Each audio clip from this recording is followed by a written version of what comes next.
Bismillahirrahmanirrahim. Alhamdulillahi rabbil alamin. Wassalatu wassalamu ala rasulillah wa ala alihi thahirina ajma'in. Amma ba'du ayyuhan nas, ittaqullaha mastata'tum wasma'u wa athi'u la'allakum turhamun. Kita lanjutkan hari ini dengan tafsir yang kemarin juga sudah disampaikan. Nah, ini ayat ke berapa kemarin itu ya. Kita mulai cerita tentang Nabi Dawud itu mulai dari ayat 21 sampai dengan ayat 25 ya. Nah, ini di sini ada keterangan dari Ibnu Katsir nanti. Oke. Kemarin sudah sampai pada ayat yang ke-25 di mana Allah Subhanahu wa taala berfirman ayat 24 ya, terakhir. Ayat 24. Aduh, panjang sekali ini keterangannya, jadi kita lihat dari sini saja. Dari ayat 24 bagian yang akhir.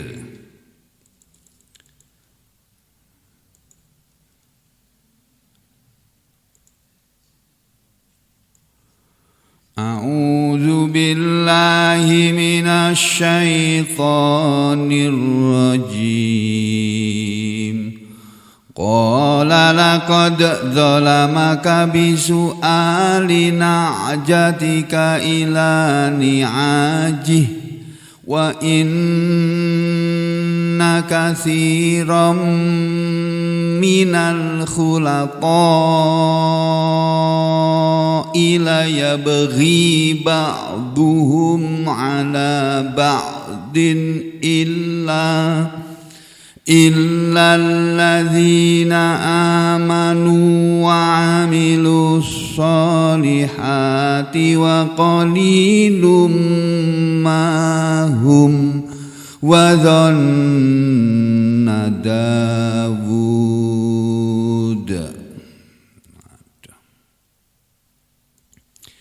wa dhanna Dawud annama fatannahu fastaghfara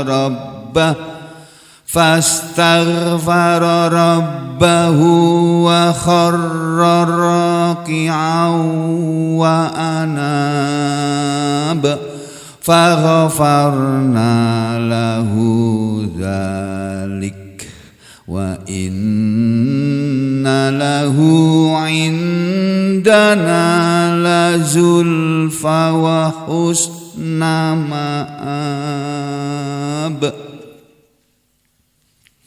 Jadi kata Allah yang kemarin sudah diterangkan sebagiannya, ketika Nabi Dawud didatangi oleh dua orang manusia yang sebenarnya itu adalah jelmaan malaikat Jibril dan Mikail. Enggak tahu kalau di perjanjian lama mana. Oh, hilang. Ridwan, Pak Ridwan. Hilang. Jadi ketika Nabi Dawud didatangi oleh dua orang yang beliau sempat terkejut kenapa ada dua orang datang ke tempat beliau di saat waktunya beliau beribadah. Pada seluruh rakyatnya sudah dikasih tahu. Di saat hari-hari beliau beribadah tidak boleh ada orang yang menemuinya. Lalu kedua orang tadi sampai di depan Nabi Dawud, lalu ditanya, ada apa? Coba takal lama, berbicaralah kalian berdua, mau ngomong apa? Terus cerita bahwa ini kami berdua ini saudaraku ini, saudara seagama, dia menginginkan kambingku, padahal dia sudah punya 99 kambing. Dia maksa aku, ngomong sama aku kalah. Ngomong sama dia, saya minta keputusan darimu. Nah, kata Nabi Daud, qala berkatalah Nabi Daud, laqad dzalamaka sungguh-sungguh engkau telah mendolimi, dia telah mendolimi kamu, bisuali dengan meminta nak jatika kambingmu ila kepada niajihi kambing-kambingnya. Jadi nak jatun itu satu kambing, kalau niajah banyak kambing, ini jamaknya. Lalu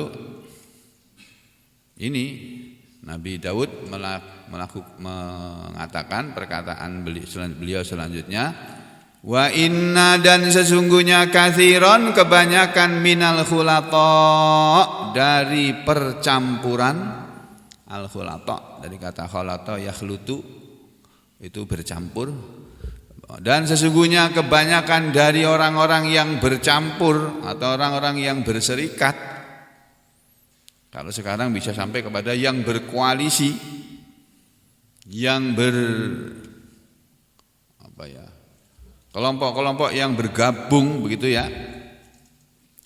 Jadi gabungan dari kelompok-kelompok manusia itu, kata Nabi Daud, laya beri sungguh seringkali akan berbuat melewati batas, akan menzolimi. Siapa yang akan menzolimi? Ba'duhum sebagian dari mereka yang bersekutu, yang berserikat, yang berkelompok, yang bergabung itu tadi, akan ada yang menzolimi ala ba'din kepada sebagian yang lain.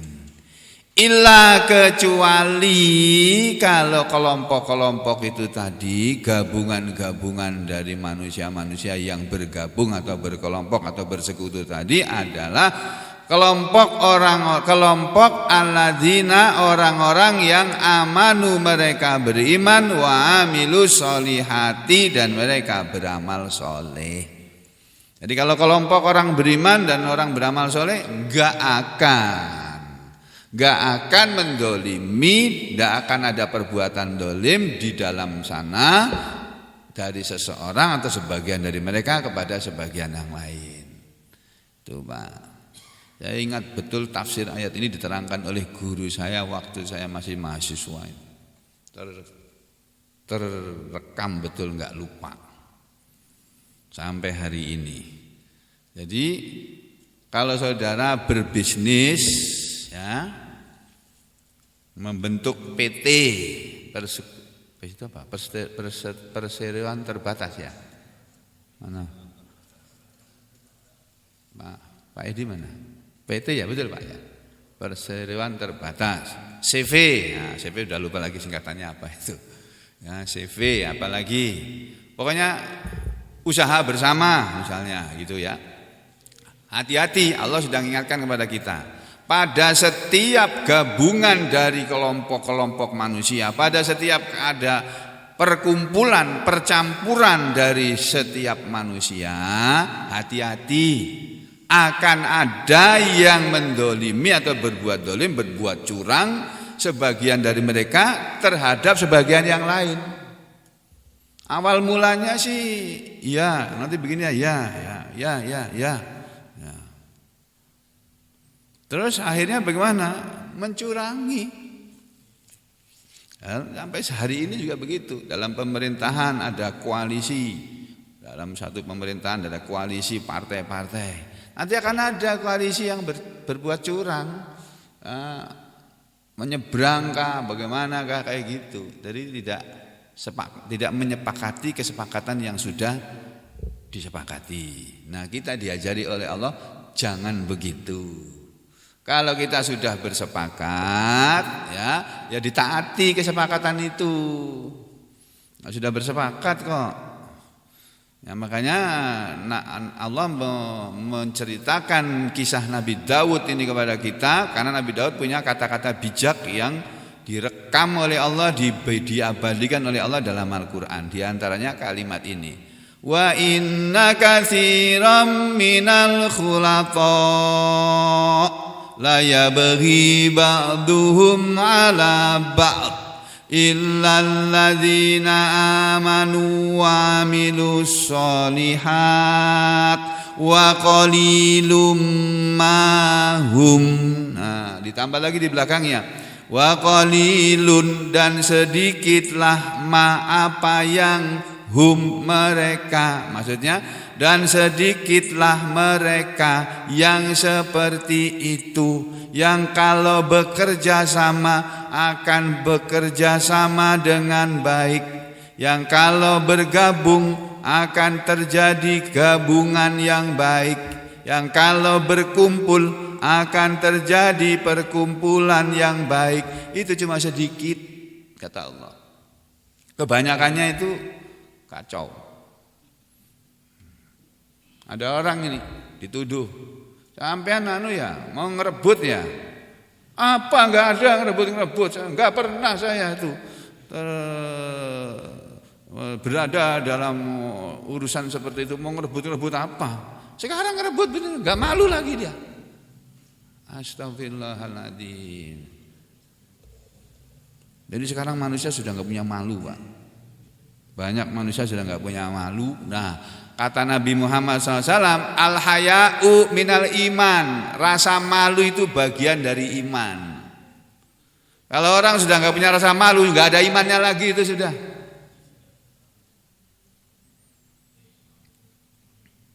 Nah, kita jangan seperti itu. Kalau saudara suka sama politik, memang ahlinya di bidang politik, berpolitiklah dengan baik, yang seperti yang diajarkan oleh Rasulullah SAW. Rasulullah SAW juga berpolitik loh. Tapi politiknya beliau itu bimbingan dari Allah. Ya, beda dengan politik-politik yang ada ini. Nabi kita juga berpolitik loh. Pada waktu Nabi mengadakan perjanjian Hudaybiyah, itu sahabat-sahabat tuh keberatan itu. Perjanjian Hudaybiyah kalau nggak salah ya. Itu sahabat-sahabat Nabi keberatan. Ya Rasulullah, masa engkau mau sih mengadakan perjanjian dengan mereka yang isi perjanjian seperti itu? Yang antara lain kalau saya tidak salah ingat itu ya, nanti dicek lagi.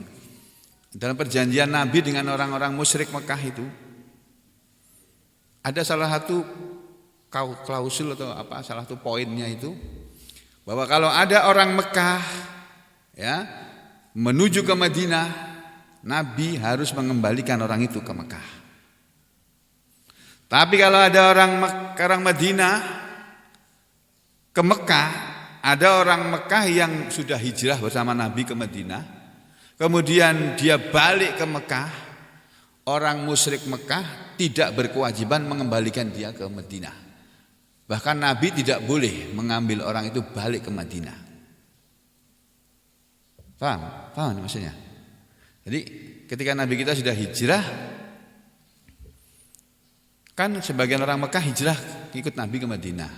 Mereka mengadakan perjanjian itu bahwa kalau ada orang Mekah ke Madinah, Nabi harus mengembalikan orang itu ke Mekah. Tapi kalau ada orang Madinah ke Mekah, Nabi nggak boleh bawa orang tadi balik ke Madinah, dan orang Mekah tidak diwajibkan mengembalikan dia ke Madinah. Itu Nabi mengiyakan. Bunyinya begitu Nabi, iya udah tulis. Nabi kita nggak bisa nulis, yang nulis Ali bin Abi Thalib, penulis beliau. Tulis, ya sudah. Bunyinya apa? Ya sudah tulis. Saya setuju. Yang ini setuju juga. Yang ini setuju ya Rasulullah. Bagaimana ya Rasulullah? Masa kalau ada orang kita balik ke Mekah, kalau ada orang mereka ke sini mau hijrah mau ikut kita suruh kembalikan. Padahal dia hijrah, kita suruh kembalikan. Tapi kalau orang Madinah balik ke Mekah, kita nggak boleh ngambil. Ini nggak adil, nggak apa-apa. Tulis. Oh kayak gitu Pak. Ada apa nih Nabi kita kok seperti itu? Nabi itu dibimbing oleh wahyu. Kalau ada orang Mekah dia lari ke Madinah, nggak apa-apa, balikkan aja. Memang mungkin belum waktunya dia hijrah, balikkan aja. Nah, kalau ada orang Madinah sudah hijrah kemudian balik ke Mekah, nggak usah dikembalikan. Ya sudah. Kalau orang beriman, betul-betul beriman, kalau dia sudah hijrah, tidak mungkin dia akan balik ke sana. Kalau dia balik sesudah hijrah berarti dia belum beriman tuh. Biarin aja dia lepas kembali ke kafir sana. Nah, kayak gitu Pak. Jadi orang itu kalau sudah hijrah Pak, Nabi kita itu sudah hijrah. Dan aturan dalam Islam, kalau orang sudah hijrah meninggalkan tanah airnya ke tempat lain, dia tidak boleh balik ke sana. Itu hijrah itu begitu. Aku ini bukan hijrah loh, ini ke sini nih. Jadi aku masih boleh balik ke Solo. Gitu. Aku ini ditugaskan oleh pemerintah, ditugaskan di sini. Semula surat tugasnya itu hanya untuk maksimal sedikit-sedikitnya 1 tahun, selama-lamanya 3 tahun. Itu di SK-nya begitu. Dan yang di SK Kementerian Kesehatan itu aku ditempatkan di rumah sakit. Di SK-nya sampai hari ini masih ada tertulis. Nama dokter ini ditempatkan di rumah sakit Doris Silvanus Palangkaraya. Bunyinya begitu, tapi aku sampai di sini dibuang ke Sampit sama orang provinsi. Oleh Kepala Dinas Kesehatan Provinsi dulu. Tadinya masuk Sampit pertama kali ini kok sepi kayak gini ya kotanya ya. Aku dipamerin sama yang bawa saya itu. Ini loh Pak tempat yang bagus. Tempat yang bagus waktu itu tempat yang paling bagus di Sampit itu loh Pak. Yang sekarang jadi apa itu? Yang sekarang jadi kantor mall apa? Mall yang dekat Pati Rumbi itu loh. Mall pelayanan itu loh. Dulu apa namanya itu? Dulu ada namanya itu apa? Hah? Bukan time zone, namanya ada itu apa? Sampit Plaza. Plaza Sampit ya. Plaza Sampit ya. Nah iya, itu tempat yang paling bagus. Ada plazanya ini. Agak terhibur aku. Ada plazanya Pak ya. Ya. Saya baru tadinya saya malas gitu Pak. Bulan Desember tahun 2003 itu. Desember 2003 itu saya sampai pertama kali menginjakkan kaki di Sampit. Desember 2003. Terus di sini berapa hari gitu kenalan sama direktur, dikenalkan Pak Bupatinya, dikenalkan macam-macam itu. Terus direkturnya tiba-tiba bilang, "Pak, rumah dinas sampean belum selesai dibangun. Jadi sementara ini sampean boleh kembali ke Solo dulu." Wih, balik ke Solo saya. Rumah dinas belum selesai, itu rumah dinas yang sekarang masih menjadi hak saya untuk ditempati, tapi saya jarang ke sana ya. Jadi belum selesai dibangun. Akhirnya balik lagi saya ke Solo. Karena waktu itu saya masih sendirian, belum sama Bunda sama Jidan belum ada, ya, jadi belum ikut keluarga. Terus ya sudah saya balik lagi, nunggu sampai nanti diberitahu oleh direktur kalau rumah sudah jadi. Bulan Maret itu dikasih tahu sudah jadi. Wah nanggung ini dah, nanti aja. April balik lagi ke sini. Kali ini mulai kerja 1 April 2004. Nah, mulai kerja. Tadinya malas-malas gitu Pak, tapi lama-lama sini, loh, kok enak ya di sini ya.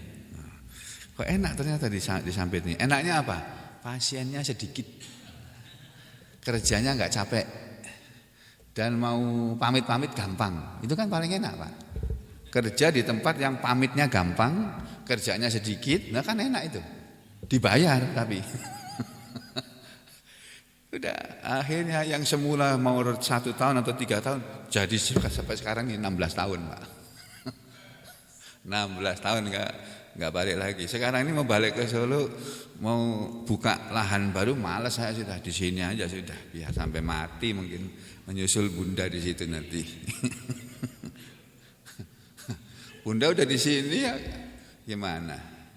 Nanti dimaafkan di situ aja, ya Lin ya, sisain 1 ya Lin ya. Pak Wahid ya, sisain 1 Pak ya.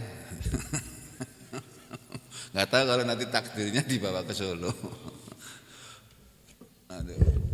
Jadi saudara, kita kalau sudah hijrah ya dijalani itu hijrah itu.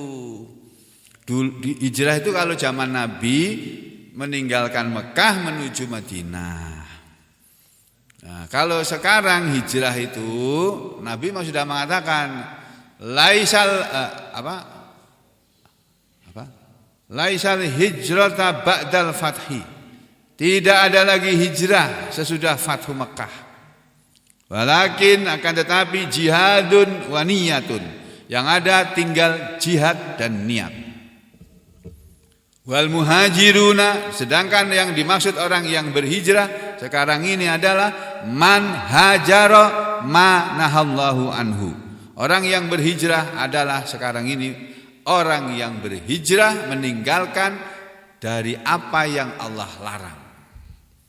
Jadi kalau dulu kita ini suka berjudi misalnya ya. Sekarang hijrah. Udah saya enggak mau berjudi lagi sudah. Ya. Kenapa? Karena enggak ada untungnya kok. Enggak ada ceritanya orang kaya karena berjudi. Kebanyakannya itu orang miskin karena berjudi. Ya. Nah, dulu kita suka minum-minuman keras ya. Hijrah sekarang, tinggalkan minuman keras karena itu dilarang oleh Allah. Dulu kita suka berzina, langganan. Nah, langganan di tempat-tempat prostitusi. Ya, sekarang berhenti hijrah. Ya, gitu. Kalau sudah berhijrah sudah jangan balik lagi. Udah meninggalkan judi balik lagi namanya mengingkari hijrah. Tapi ya itu Nabi kita mengajari kita seperti itu. Allah juga mengajari kita menjadi orang-orang yang beriman dan beramal soleh. Yang kalau sudah beriman beramal soleh harus bergabung dengan orang banyak, ya berjamaah atau berkelompok. Kelompok-kelompok orang-orang yang beriman dan beramal soleh tidak akan mendolimi diantara mereka terhadap yang lainnya, walaupun jumlah mereka itu cuma sedikit. Ini poin yang penting pada ayat ini. Lalu Allah berfirman, wa dhanna Dawud annama fatanna, wa dhanna, dan yakinlah. Siapa yang yakin? Dawudu, Nabi Dawud, annama, bahwasanya, fatannahu, kami telah menguji dia. Jadi ceritanya orang tadi ketika diputuskan oleh Daud, kalau begitu persoalannya kamu yang salah, karena kamu sudah merebut, kamu sudah punya kambing 99 tapi kamu masih mau pada orang yang punya kambing cuma satu saja. Kamu sudah berbuat zalim, kamu akan kuhukum. Nah, ketika Nabi Daud berkata begitu, kedua orang tadi saling melihat, lalu ketawa. Dan dibaca yang kemarin tuh, ketawa. Dalam riwayat yang lain dikatakan, hei Daud, kamu yang seharusnya dihukum. Gitu. Karena kamu sudah punya 99 orang istri, tapi kamu masih menginginkan istri orang lain lagi. Kamu yang harus dihukum. Ketawa mereka berdua terus menghilang. Baru sadar Nabi Daud. Nah, di sini dikatakan wa dhanna Dawud annama fatanna, dan yakinlah Nabi Daud bahwasanya Allah telah menguji dia. Nah, baru sadar, lalu Allah berfirman, fastaghfara rabbahu wa kharra raki'a. Fastaghfara, maka minta ampunlah dia, maka istighfarlah dia Nabi Daud, Rabbahu, kepada Rabbnya, kepada Tuhannya, wa kharra, dan menyungkurlah, wa kharra, dan merobohkan diri, raki'an, dalam keadaan ruku' dan sujud, kemudian bersujud, wa anaba, dan dia pun bertobat. Dalam riwayat hadis yang kemarin dibacakan kan, Ceritanya Nabi Daud kemudian istighfar kepada Allah. Ya Allah, ampuni aku ya Allah. Aku sudah menginginkan kepada perempuan yang sudah menjadi istri orang, walaupun aku nikahi dia, tapi itu ternyata kesalahan di hadapan Engkau ya Allah. Dia minta ampun. Dalam riwayat lain dikatakan dalam hadis kemarin dikatakan Nabi Daud minta ampun sampai berapa lama kemarin? 40 hari. Sholat, sujud tiap hari, sholat bertobat tiap hari sampai 40 hari. Ini yang disebut di sini fastaghfara rabbahu wa kharra raki'an wa anab. Lalu Allah bilang apa? Faghafarna lahu dzalik.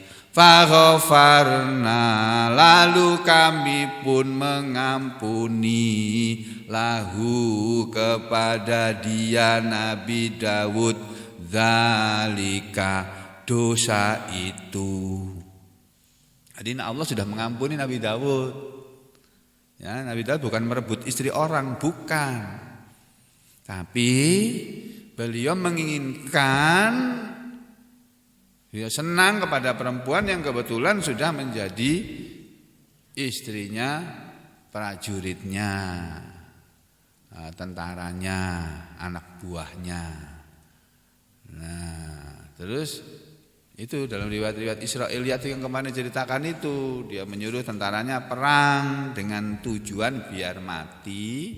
Nanti kalau mati istrinya jadi janda kan, lalu dinikahi. Gitu lah. Itu terbersit seperti itu tuh bagi seorang nabi tidak layak. Makanya ini cerita ini diceritakan oleh Allah kepada kita untuk pelajaran ya. Memang kadang-kadang, seringkali bukan kadang-kadang, yang namanya pejabat itu seringkali mendolimi anak buahnya. Ya. Nah sampean kalau jadi pejabat jangan mendolimi anak buahnya. Anak buahnya sudah miskin, sudah penghasilan lebih sedikit daripada dia masih menginginkan penghasilannya lagi. Nah, dipotong. Nah, sering kayak gitu kan? Atau kalau jadi komandan, anak buahnya suruh setor. Nah, ini sama, jangan begitu. Hah? Apa? Kebalik. Lah iya kebalik. Harusnya komandan yang ngasih pada anak buahnya. Anak buahnya yang kerja di lapangan susah itu, memburu-buru penjahat ya.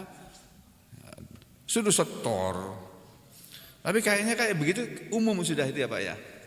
Umum itu. Nah, saya dengar dari para petugas-petugas itu, para anggota-anggota itu.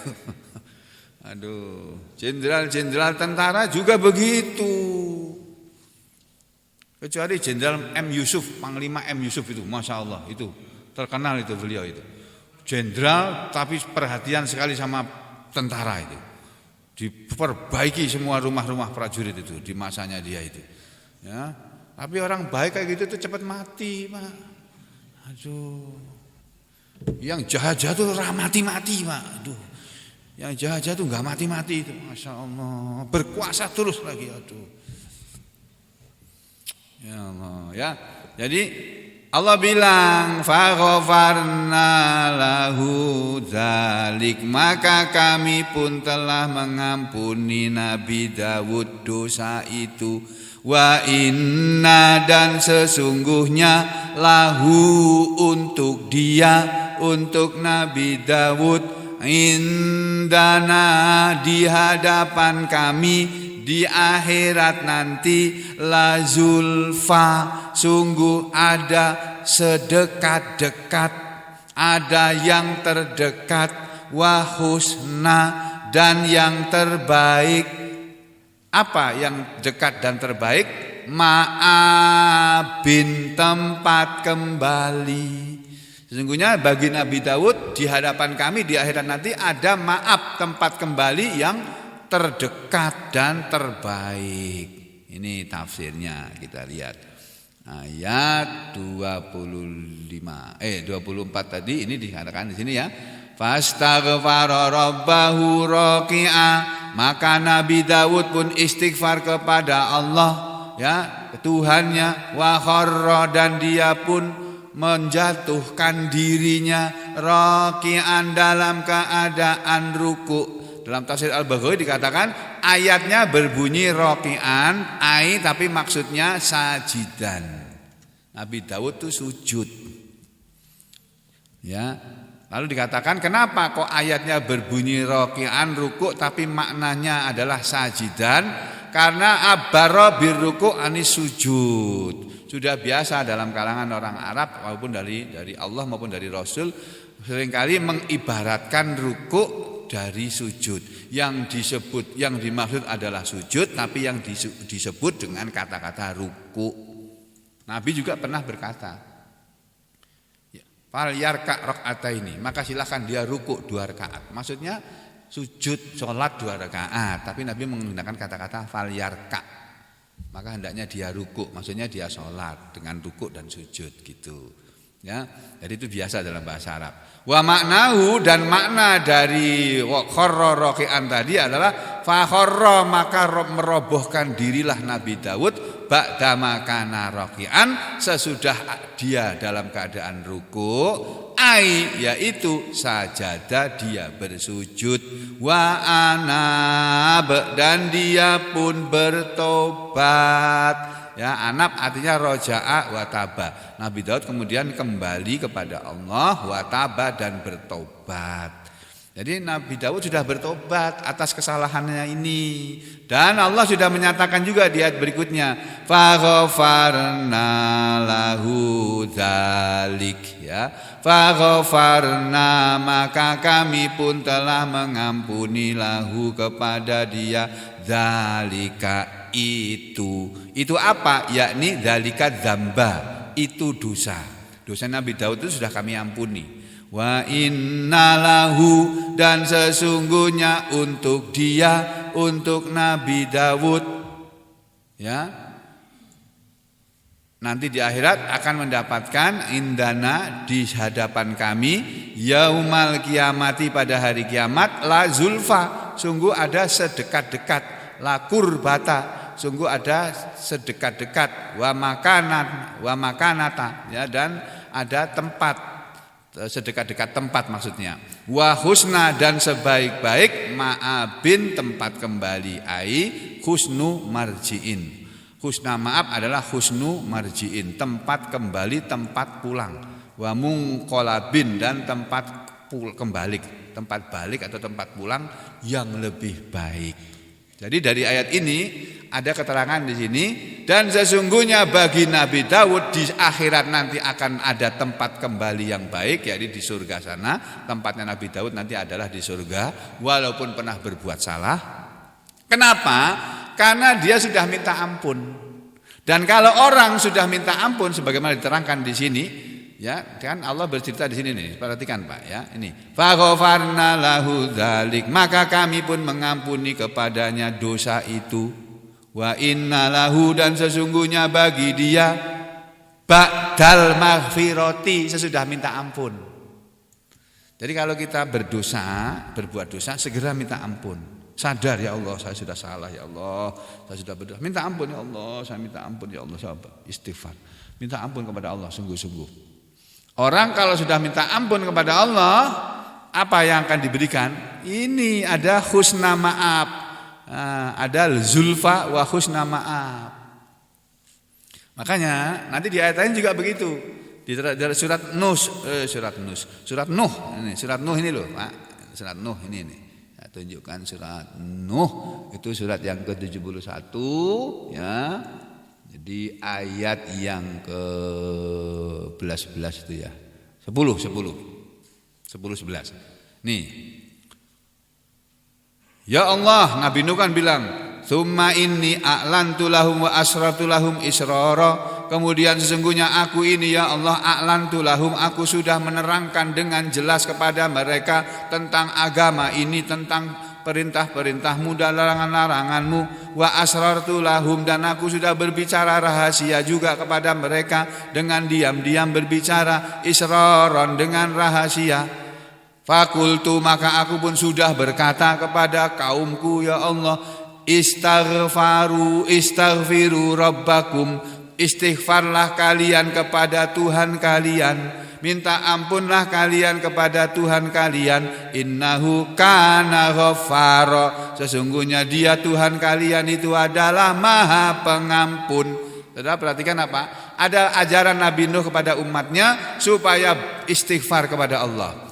Apa manfaat istighfar? Apa kehebatan istighfar?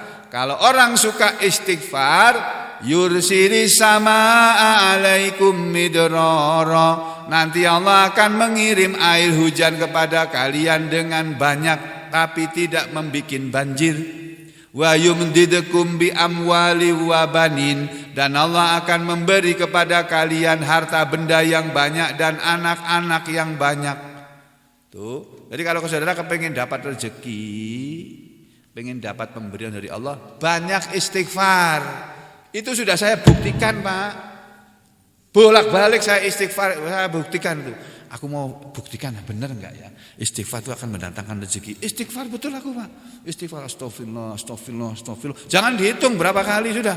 Astagfirullah, astagfirullah, astagfirullah. Apalagi lagi asik-asik bener, lagi asik-asik berzikir gini, di mobil kah, di motor kah, di kantor, tiba-tiba lewat perempuan cantik.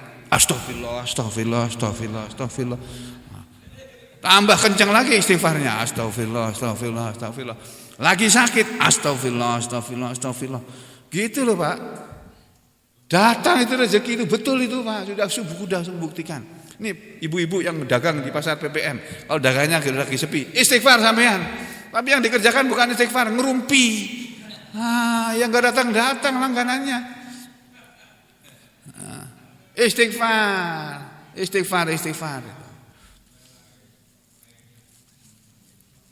Saya baca di sebuah kitab nih, Pak. Di sebuah kitab tentang ini, surat Al-A'raf ayat 10 kalau enggak salah, sama ayatnya. Iya sama ayatnya. Ayat 10 surat Nuh kan surat istighfar. Nanti kalau kamu istighfar, Allah akan kirim kamu rezeki, harta yang banyak. Ini sekarang adalah ke ayat gini nih.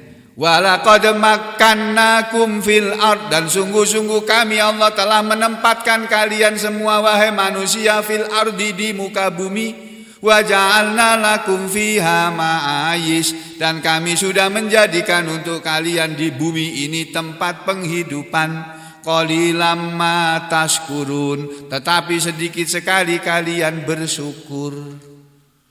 Sama, yang bikin kita rezekinya seret, syukurnya kurang.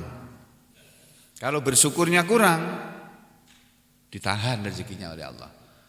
Allah sudah berfirman, la in syakartum la azidannakum, sungguh kalau kalian bersyukur, sungguh aku akan menambah kepada kalian. Dapat rezeki, dapat uang, dagangan laku satu, alhamdulillah. Kalau perlu dapat dagangan pertama, alhamdulillah tuh 1000 kali kalau perlu. Alhamdulillah. Kalau capek 1000 kali cukup mengatakan begini, alhamdulillah adada khalqih wa ridho nafsi wa zinata arsyih wa midada kalimatih. Nah, itu sama dengan berzikir lebih dari ribuan kali. Alhamdulillah adada khalqih wa ridho nafsi wa zinata arsyih wa midada kalimatih. Sampai istighfar begitu juga, astagfirullah, capek tutup, astagfirullahaladzim adada khalqih wa ridho nafsi wa zinata arsyih wa midada kalimatih. Dah berhenti dulu, capek mulutnya. Nah, nanti udah minum, udah kuat lagi, istighfar lagi. Ini ada ayat begini nih, dan sungguh-sungguh kami telah menempatkan kalian di bumi, dan kami telah menjadikan untuk kalian di bumi ini tempat penghidupan. Ada ulama menulis dalam kitabnya, kalau kamu kepingin punya rezeki yang banyak, kamu tulis ayat ini dalam sebuah kertas, kemudian kamu taruh di tempat kamu menyimpan duit. Saya amalkan nih, Pak. Saya tulis ayat ini, saya taruh di dompet saya, Pak. Pengen bukti itu. Betul, Pak, dapat, Pak, tambah. Isi dompetnya itu tambah, Pak. Wah, Habis itu saya sudah asik mengamalkan, Ustadz Abu Zaidan tiba-tiba dia menyampaikan hadis. Iseng-iseng saya tanya sama Abu Zaidan, Ustadz, ini ada ulama kok nulis begini ya, benar enggak ini? Aku udah terlanjur ngamalkan ini. Kan bukan hadis itu Pak, ulama kan, bolehkah kayak gini? Ustadz, mengenai masalah itu memang ulama kontroversi, ya, ulama berbeda pendapat. Ada sebagian ulama membolehkan, ada sebagian ulama melarang. Kenapa melarang? Karena nggak ada hadisnya. Yang melarang itu karena nggak ada hadisnya. Memang nggak ada hadisnya. Nah, itu perkataan ulama. Tapi ulama yang membolehkan karena dia yakin ini Allah sudah bilang, kami menempatkan kamu di muka bumi dan kami sudah menjadikan untuk kamu di bumi ini tempat penghidupan. Kamu yakini ini ayat ini, supaya yakin taruh di dompet, taruh di tempat kamu nyimpen duit. Itu ulama membolehkan. Nah, dia terserah sampean mau ngamalkan silakan, nggak percaya ya nggak usah diamalkan. Itu orang Martapura itu kan ya Pak ya. Orang Martapura itu ya punya keyakinan kalau masang fotonya Guru Ijai tempat dia dagang, laris nanti itu dagangannya. Keyakinannya begitu ya, terjadi betul itu Pak. Ya betul Pak ya. Nah, mengenai masalah itu kemudian berbau syirik atau tidak itu wallahu a'lam bishawab. Ya tinggal tergantung orangnya, dia percayanya kepada Guru Ijainya apa percaya kepada janji Allah. Kalau kita senang kepada ulama, kita dekat kepada ulama, kita menghormati ulama, dengan perantaraan itu kita mohon kepada Allah supaya diberi kehidupan yang mudah. Ya Allah akan kasih, tapi jangan yakinnya kepada gambarnya itu, jangan. Jangan juga yakin kepada tulisan yang taruh di dompet itu tadi, jangan yang gitu. Yakinnya kepada firman Allahnya ini gitu loh. Paham ini Pak ya? Nah, udah ini balik ke sini lagi tadi. Nah, ya. Jadi wallahu a'lam bishawab mengenai tadi ya. Terus ini ada kisah lagi nih yang agak aneh nih ya. Tapi nanti perlu diketahui juga, tapi karena waktunya sudah habis ya, kita lanjutkan besok pagi insyaallah. Aku lu qauli hada astaghfirullah li wa lakum. Allahumma taqabbal minna innaka antas samiul alim wa tub alaina innaka antat tawwabur rahim. Wa sallallahu ala Muhammadin wa ala ali Muhammad walhamdulillahi rabbil alamin.